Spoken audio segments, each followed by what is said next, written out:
ఒక పక్క చూసుకున్నట్లయితే ఏమంటున్నారంటే ఏదైతే అక్కడ కరకట్ట మీద చంద్రబాబు ముఖ్యమంత్రి గారి ఇల్లు ఉంది, సో అది మునిగిపోద్దనే ఉద్దేశంతో ఇటు ఎత్తాము అంటున్నారు. ఎంతవరకు సమంజసం? అది న్యాయం కాదు. అతను ఒక్కడ ప్రాణం కోసం ఇప్పుడు కొన్ని వందల మంది ప్రాణాలు ఇది ఇబ్బంది పడింది, కొన్ని వేల ప్రాణాలు ఇబ్బంది పడినాయి కదా.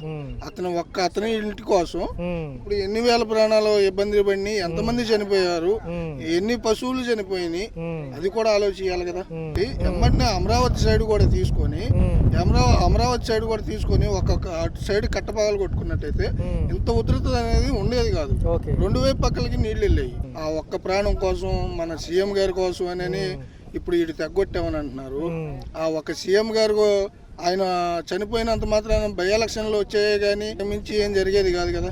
సార్ చూసుకున్నట్లయితే ఒక పక్క డిప్యూటీ సీఎం గారు కనపడలేదు అంటున్నారు. డిప్యూటీ సీఎం గారికి ఇంకా ఆయన గురించి చెప్పవసరం లేదు. ఆయనకి సెక్యూరిటీ ఎందుకండి? ఆయన వచ్చి ఇక్కడ ప్రజలు ఏమవుతున్నారు ఏంటనేది సమస్య అనేది పరిష్కారం తెలుసుకోవాల్సింది పోయి నాకు సెక్యూరిటీ ఇవ్వలేకపోతున్నారు అనేది తీసి పక్కన పెట్టాలి. అతనికి దానికి ఆయనకి ఏమి ఇబ్బంది ఉందని అది వాళ్ళు తెలుసుకోవాలండి.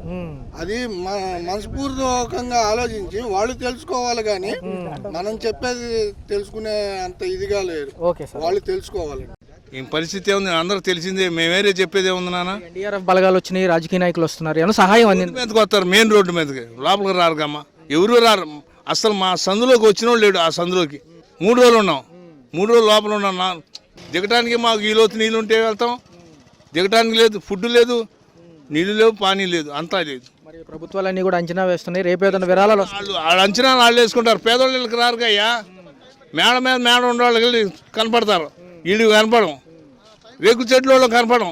అది వాళ్ళ సావాసం వాళ్ళదే. ఈ రోజు నుంచి సహాయ కిట్లు పంచుతామంటున్నారు చంద్రబాబు. ఏమో రాని, భగవంతు సాయం చేస్తే మంచిదేగా. నష్టాన్ని మేము ఏమంచనా కడతాం?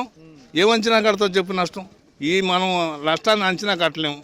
ఇంట్లో పరివాహక ప్రాంతాల్లో ఏదో మహారాజు తీసుకొచ్చాడు, టాటర్ మీద తీసుకొచ్చాడు, బతినాడు తీసుకొచ్చాడు. ఆయన దండం పెట్టచ్చు, 2 చేతులు ఎత్తి దండం పెట్టచ్చు. ఆయనే చూస్తున్నాడు. మేము 8 మంది ఉన్నాం, 8 మందిని ఆయనే చూస్తున్నాడు, దండం పెట్టవచ్చు. కానివ్వండి, కార్పొరేటర్ కానివ్వండి, మీ ఎమ్మెల్యే గారిని వచ్చారు, ఎవరు రాలా? అల్లాకు తెలుసు అవన్నీ, మేము చెప్పకూడదు ఇవన్నీ. చంద్రబాబు నాయుడు గారు కూడా ఫీల్డ్లో తిరుగుతున్నాను అంటున్నారు, అప్రమత్తం చేస్తానంటున్నారు, కానీ రియాలిటీలో సహాయ చర్యలు అందట్లేదు. అంటే మీడియాకి చూస్తానికి పడవలో వచ్చి చూసి వెళ్ళిపోతే సరిపోతుందా? కానీ ఒక్కడు కూడా పట్టించుకోవట్లేదు. ప్రభుత్వం విఫలమైపోయింది. ఒక మాట చెప్పాలంటే ఇంకో ప్రభుత్వాన్ని విమర్శించి చేసేవాళ్ళే తప్ప సక్రమంగా చేసేవాళ్ళు ఒక్కళ్ళు కూడా లేరు. చూసి వెళ్ళిపోతే సరిపోద్దా? పడవలో వచ్చి చూసి వెళ్ళిపోతే సరిపోద్ది. పడవలో వస్తున్నారు, చూస్తున్నారు, వెళ్తున్నారు, కానీ అక్కడ లోపల ఉన్న జనాలు ఏంటి పరిస్థితి? ఒక టైం అనేది ఉంటుంది వాళ్ళకి. ఈ టైంలో వస్తుంది, ఈ టైంలో వెళ్తుంది, ఇది కూడా ఇన్ఫర్మేషన్ చెప్పకుండా కనీసం అనౌన్స్ చేయకుండా చేస్తే ఎలాగా? ఈ అధికారులు అయితే చెబుతున్నారు మేము లక్షల్లో ప్యాకెట్లు పంపిస్తాం, అన్నం ప్యాకెట్లు పంపిస్తాం. అవి రోడ్ల మీద ఉండే వాళ్ళకి ఇస్తే అలా సరిపోతుంది. ఎన్డీఆర్ఎఫ్ వాళ్ళకి ఎప్పుడు చెప్పారు? నిన్న చెప్పారు ఎన్డీఆర్ఎఫ్ వాళ్ళకి, వాళ్ళు చెప్పలా, నిన్న వచ్చారు. 3 రోజుల క్రితం నుంచి ఏం చేస్తున్నారు వీళ్ళందరూ? ఇళ్లలో సామాన్ల పరిస్థితి ఏంటి? కొంతమంది కట్టుబాట్లతో వచ్చారు, ఏమి తీసుకోకుండా, ఏ పైసలు లేకుండా. ఈ కొంతమంది ఈ మధ్య దుర్మార్గులు కట్టలు తెంపేస్తున్నారు. వాళ్ళు అన్న సంఘ విద్రోహాలు అన్న చేశారా? అది కూడా ప్రభుత్వం గమనించాలి. శ్రీలంకకు సంబంధించిన గోడ కట్టడం జరిగిందో అది భూవెత్తుని ఈసారి కాపాడింది అంటున్నారు, లేకపోతే సగం విజయవాడ మునిగిపోయేదంట. ఈ విషయంలో మాత్రం జగన్ని చాలా మెచ్చుకోవాలండి. ఈ రోజున కట్టకుండా ఉన్నట్టయితే రైలు కట్టకుండా మొత్తం కృష్ణలంకలో జనాభా అనేవాళ్ళు సగం మంది తగ్గిపోయాడు, ఎవరు ఉండేవాళ్ళు కాదు. అంత ప్రమాదం. ఈ విషయంలో మాత్రం జగన్ మాత్రం చాలా ఇచ్చేయాలి. అయితే ఎప్పటి నుంచో అంటున్నారు కడతాం అని చెప్పని, ఆ ప్రభుత్వాలు చేయలేదు. ఈ జగన్ ప్రభుత్వం చేసి దానికి మెచ్చుకోవాల్సిందే కంపల్సరీగా. కానీ అధికారుల నిర్లక్ష్యం అడుగడుగునా కనిపించిందండి, ఇప్పటికీ కనిపిస్తుంది. అధికారుల మీద గట్టిగా చర్య తీసుకుని ప్రజలందరికీ ఉపయోగపడేది చేయండి. జీతాలు తీసుకుంటారు, మాసము లేక తిని బతికేదాళ్ళు. మేము ఉంటేనే వాళ్ళకి జీతాలు వచ్చేది, వాళ్ళ పిల్ల కూడా శుభ్రంగా ఉండేది. ముందు ఆ ఎదవలు ఏం చేయాలంటే ముందు ప్రభుత్వ అధికారుల ముందు మేల్కొని అందరికీ సహాయ సహకారం చేయాలని కోరుకుంటున్నాం. చూసుకున్నట్లయితే ఎక్కడికి వెళ్ళిపోయారు పవన్ కళ్యాణ్ గారు? ఈ వరద బాధితుల సెక్షన్ ఏమంటారు? 3 రోజులకి వచ్చాడు చంద్రబాబు గారు, ఫస్ట్ కాడి నుంచి ఉంటున్నాడు. ఈయనక మరి పవన్ కళ్యాణ్ గారికి భయం పుట్టిందేమో, మరి రాలా అది. సార్ మరి చూసుకున్నట్లయితే ఒక పక్క ఏదైతే నారా లోకేష్ గారు కూడా మంగళగిరిలో వరద స్టార్ట్ అయ్యేటప్పుడు తిరిగారు తప్ప అది తర్వాత మరి ఇటు కూడా రాలా, చింగనారం పాయకపురం కూడా రాలా. మొన్న వచ్చాడు కాబట్టి రాజకీయంలోకి ఏం తెలిసిద్ది. ప్రాబ్లం వస్తే ముందుంటానన్న పవన్ కళ్యాణ్ గారు ఎక్కడ ఉన్నారు? యాడున్నాడు 3 రోజులకి వచ్చాడు. 3 రోజులకి వచ్చాడు ఆయన. సో నిన్న ప్రెస్ మీట్ లో ఏమంటున్నారంటే నేను వస్తే గుంపులు అన్ని ఫామ్ అవుతాయి, ప్రజలందరూ నన్ను చూడడానికి వస్తారు, సహాయక చర్యలకు ఇబ్బంది కలిగిద్ది, అందుకే రాలేదు. అవన్నీ ఉట్టిదేనండి, అవన్నీ ఉట్టిదే. చంద్రబాబు అంత ధైర్యం రాలా. అది మొన్న వచ్చినోడైతే చంద్రబాబు 50 సంవత్సరాల నుంచి ఉండోడే. అది అయిద్దండి 4 రోజులు 3 రోజులు పట్టిద్ది. వినాయక చవితికి కూడా ఉండదు, పండగ కూడా లేదు. పండగ కూడా ఇళ్లలో బురద ఉండి అన్ని పాములు ఎన్ని కుదరదు. డబ్బులు కూడా లేవు జనం దగ్గర. సహాయక చర్యలు కొంతమందికి అందుతుంది, కొంతమందికి అందట్లేదా, ఏమంటారు? ఏమండి దీని ఇప్పుడు ఇంత వరదలో రాజకీయవేత్తంగా ఎవరు చూసుకోకూడదు, అందరు కలిసికట్టుగా పనిచేయాలి. ఏ పడవల మీద కానీ ఏటి మీద తిరగకుండా జగన్మోహన్ రెడ్డి గారు అనే ఆయన ఒక్క ఆయనే పోరాడగలుగుతున్నాడు. ఇప్పుడు చంద్రబాబు నాయుడు గారు ఉన్నారు, ఆయన ఎదురుగానే జనం అలో లక్షణాన్ని ఏడిచి మాకు సాయం చేయండి అంటే చెయ్యి ఊపుకుంటూ వెళ్ళిపోతున్నాడు. డిప్యూటీ సీఎం పవన్ కళ్యాణ్ గారు ఏమయ్యారు అసలు? డిప్యూటీ సీఎం గారు పవన్ కళ్యాణ్ గారు ఇన్ని రోజు నుంచి రెస్పాన్స్ అవ్వలేదు. రాత్రి కొద్దిగా వాళ్ళ సందాపన కొద్దిగా తెలియజేశాడు జనాలకి. ఏమైనా బర్త్డే ఫంక్షన్ అంటే ఇక్కడ జనం ఏదైపోయినా పర్లేదు, ముందర బర్త్డే ఫంక్షనే కరెక్ట్ కదా. అది వాళ్ళకి ఎక్కువ, అది మెయిన్. ఇస్మటి బర్త్డేలు ఎన్నో వస్తాయి పోతా ఉంటాయి. జనం చూసుకుంటేనే కదా, జనం వేస్తేనే కదా నువ్వు డిప్యూటీ సీఎం అయ్యింది. జనం అయిపోతే నువ్వు డిప్యూటీ సీఎం ఎట్టవుతావు? జనాన్ని కాపాడగలిగినోడే నాయకుడు, జనాన్ని కాపాడగలిగినోడు నాయకుడు కాదు.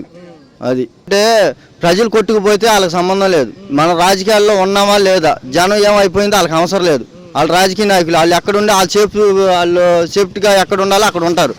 వాళ్ళు వరదల్లోకి వస్తే వాళ్ళు కూడా కొట్టుకుపోతారు కదా. జనాలను కాపాడాల్సిన టైంలో జనాలని ప్రాణాలు కూడా శాతం లెక్క చేయకుండా ఉన్నవాడే నాయకుడు. ఇప్పుడు దొరికినంత వరకు అంటే వరద వచ్చేటప్పటికి వర్షం పడుతుంది అన్నప్పుడు ప్రజలందరినీ అప్రమత్తం చేసి లోతట్టు ప్రాంతాల్లో లేకుండా మెరక ప్రాంతాల్లోకి తరలించకుండా మనం ఏదో అర్లష్టంగా ఉంటే ప్రజలందరూ ఇప్పుడు ఏమైపోయారండి, ఎన్నో శవాలు, ఎన్నో ఆకలికి ఏటికి ఎక్కడికి పడితే అక్కడ ఆకలికి అల్లబడితో జనాలంతా నరకోసం అనుభవిస్తున్నారు. ఇప్పుడు తగ్గాకైనా సహాయం చేయకపోతే అది మనిషి జన్మ అనేది వేస్ట్ అసలుకి. ఇప్పుడు మొన్నటి దాకంటే వరద ఎక్కువ ఉంది, నువ్వు వెళ్ళలేకపోయావు, చేయలేకపోయావు. వరద తగ్గాకైనా ఆ జనాన్ని ఆదుకునే వ్యవహారం చేయాలి, వాళ్ళని కాపాడి ఇదన్నా చేయాలి. ప్రభుత్వం అయితే విఫలమేనండి. ఇదేంటంటే ఇది ఘోరాతి ఘోరం, మామూలు ఘోరాతి ఘోరం కాదు ఇది. ఇది ఇప్పటికే అయిపోలేదు, ముందుంది ముసలి పండుగ ఇంకా. ఇప్పుడు ప్రజెంట్ ముఖ్యమంత్రి గారు మీడియా హడావుడి కోసమే చేస్తున్నారు తప్ప రియాలిటీగా సహాయం ఎవరికి అందట్లేదు. ఇక్కడ భవానీ బార్ దాకా వెళ్తే అక్కడి నుంచి లోపల ఇరుక్కుపోయి ఉంటారు మా వాళ్ళు. 3 రోజుల నుంచి వాళ్ళకి వాటర్ అందట్లేదు, ఆహారం అందట్లేదు, ఏమీ లేదు. చూసుకున్నట్లయితే ప్రభుత్వాల అలసత్వం వల్ల ఇంత విపత్తు అంటారు. ఇక ప్రభుత్వాలు మనమే నిందించలేము, మనం నిందించలేముగా, వాళ్ళకు ఉండాలి. అవి చంద్రబాబు నాయుడు గారు కూడా రాత్రి ప్రెస్ మీట్ పెట్టి బాధపడటం జరుగుతుంది. ఎవరి కాళ్ళు అందరూ బాధపడతారు, నష్టం జరిగాక అందరూ బాధపడతారు. దాన్ని ఎవడు అంటాడు? నష్టం జరగక ముందు ఉండాలి. ఎన్డీఆర్ఎఫ్ బలగాలు ఆల్రెడీ వాళ్ళు చేస్తున్నారు, వాళ్ళు చేస్తున్నారు వాళ్ళ పనులు వాళ్ళు చేస్తున్నారు. ఎంతకైనా చేసేది ఏముంది? అయితే గత 4 రోజులుగా కురిసిన వర్షానికి విజయవాడ మొత్తం మునిగిపోవడం జరిగింది. ప్రభుత్వాల అలసత్వం ఉందంటున్నారు, ఎంత మటుకు నిజమంటారు ఈ ప్రభుత్వాల అలసత్వం అనేది? ప్రభుత్వం అలసట ఏముంది, ఎవరైనా ఏం చేస్తారన్న. వరద బాధితులను పలకరించినప్పటికీ చర్యలు అనేవి చాలా మందకోడిగా సాగుతున్నాయి, ఫెయిల్ అయ్యారంటున్నారు. ఫెయిల్ ఏమి ఉండదండి, అది వరద ఎవరు ఏం చేయలేరు. వర్షాలు వస్తూనే ఉండే, మా కాడ కూడా అట్నే ఉన్నాయి. మాది రాఘవాపురం, చింతలపూడి. ఏదో బాధితుల పరామర్శ తప్ప ఫుడ్ కానివ్వండి, వాటర్ కానివ్వండి ఇంకా బాధితులకు చేరలేదు అంటున్నారు. ఇప్పుడు చేరుతూనే ఉన్నారు కొంతవరకే. ప్రభుత్వ ఫలితాలు ఏముండవు. బాగా డేంజర్గా ఉందండి. పబ్లిక్కి ఉపయోగపడే ఏ నాయకుడు లేడండి. అసలు పబ్లిక్ ఉపయోగపడే నాయకుడు అయితే నా దృష్టిలోకి అయితే రాలేదు. మాది అంబాపురం అయితే మాకైతే మటుకి వాటర్ కూడా చాలా ఇబ్బంది పడుతున్నాం.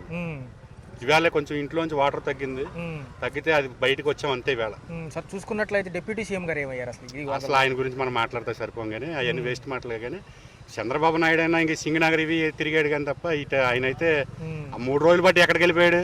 నిన్న వచ్చి ఏదో అడావిడి చేసి అది ఇది అని చెప్పానంటే ఉపయోగం ఏముంది? ఒక పక్క నారా లోకేష్ గారు మంగళగిరిలో వరద స్టార్ట్ అయ్యేటప్పుడు తిరిగారు కానీ తర్వాత నేను ఒక మాట అడుగుతాను. 12 గేట్లు ఎత్తేటప్పుడు వాళ్ళు కొంచెం అన్న ఇన్ఫర్మేషన్ ఇవ్వాలిగా. ఇన్ఫర్మేషన్ ఇవ్వకోకుండా ఏమి లేకోకుండా నైట్ పిల్లలతో ఎంత ఇబ్బంది పడుతుంది అంటే వరద ఎస్టిమేషన్ వేయడంలో మేము విఫలమయ్యామని చంద్రబాబు గారు అన్నారు కదా. మరి విఫలమైనప్పుడు ఇంకెందుకు మా దగ్గరకు వచ్చి అడగటం మజిస్ట్రాళ్ళు అవి ఇవి అని చెప్పడం అనేది వేస్ట్ అయ్యి. సో క్లియర్ అవడానికి ఎన్ని రోజులు పట్టింది? వారం పట్టిందండి. వారం పట్టింది. ఇంకా సహాయక చర్యలు ఎంతవరకు సమంజసంగా అందుతుంది? కొంతవరకు చేస్తున్నారు. అయితే నాకైతే అంత అందుబాటులో ఉన్నట్టేమో అనిపించట్లా. చాలా మంది జనం కూడా చాలా మంది చచ్చిపోయారండి. చాలా మంది ఆ జక్కంపొడి కాలనీ కానీ వైఎస్ఆర్ కాలనీ కానీ అసలు మామూలుగా లేదు. Right sir. నా వయసు 58 సంవత్సరాలు. నేను పుట్టిన తర్వాత ఇలాంటి సర్దులు చూడలేదు. మరొక అంశం చూసుకున్నట్లయితే ఎవరైతే నారా లోకేష్ గారు ఉన్నారో మంగళగిరిలో పర్యటన తప్ప నిజంగా ఎఫెక్ట్ అయిన ఏరియాకి రాలేదంటున్నారు. రాలేదండి. పవన్ కళ్యాణ్ అసలు అడ్రస్ లేడు. సరే ఆరోగ్యం బాగాలేదన్నాడు. ఒక పక్క చూసుకుంటే చంద్రబాబు నాయుడు గారు కూడా విఫలమయ్యామని ఆయనే చెప్తున్నారు డైరెక్ట్ గా. కరెక్టే. చంద్రబాబు నాయుడు గారు ఇప్పుడు ఇది ప్రకృతి విపత్తి మీద పడిపోయింది వచ్చి. ఒక రాజకీయ నాయకుడు ఏమాత్రం చేస్తాడు? ఎంతమంది కానీ ఇప్పుడు దగ్గర 10-15 లక్షల మంది ఇబ్బంది పడుతున్నారు.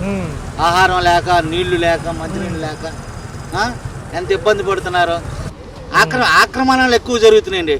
ఆ బుడమేరు క్లియర్ చేసుకుంటే వచ్చిన వాటర్ ఆ బుడమేరు లేకుండా కొల్లేరుకి వెళ్ళిపోద్ది వాటర్. సో పైన ప్రజల సమస్య పైన అత్యంత అవగాహన ఉంది నా ఒక్కరికి అని పవన్ కళ్యాణ్ గారు అంటా ఉంటారు. మరి ఈసారి ఏమైంది?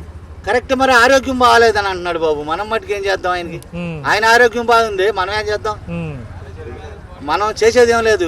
ఆయన అన్నాడు నా ఆరోగ్యం బాగాలేదు, నేను రాలేకపోతున్నా, లేకపోతే నేను వచ్చేవాడిని. అన్ని కూడా చంద్రబాబు గారు కూడా చూడలేని పరిస్థితి, అన్ని కవర్ చేయలేడు. కానీ వచ్చి తిరుగుతున్నాడు. ఆహారం అది అందియాలి, మరి వాటర్ అందియాలని ఆయన కూడా బాధ్యత తీసుకుని ఆయన కూడా చేస్తున్నాడు.